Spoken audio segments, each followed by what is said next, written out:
Alam ko may utang ako sa inyo. Sabi ko i-review ko tong Skin Tipic na Cover Glow Perfection pero hindi ko na siya na-review. So, i-try natin kung ma-review ko today.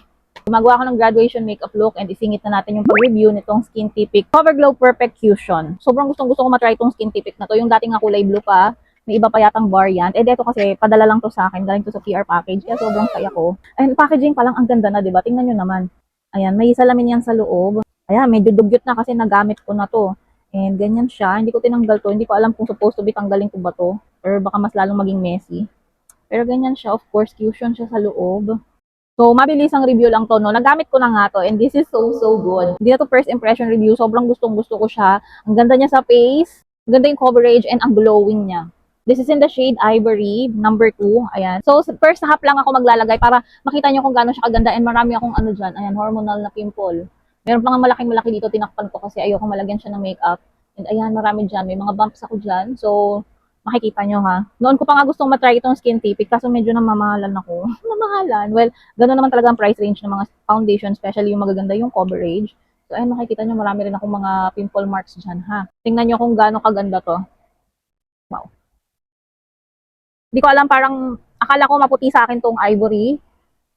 Pero okay lang din naman. Ayan, tingnan nyo ha. Marami tayong mga kaganapan sa face.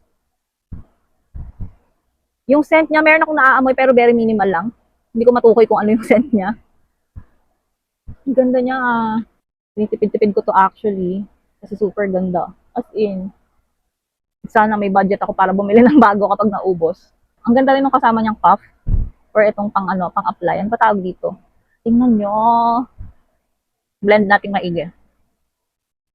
Madali lang siya i-apply and buildable din to guys. Like, ayan, kung merong mga extra kang gustong tapalan pa dyan. Ayan. Ang ganda niya.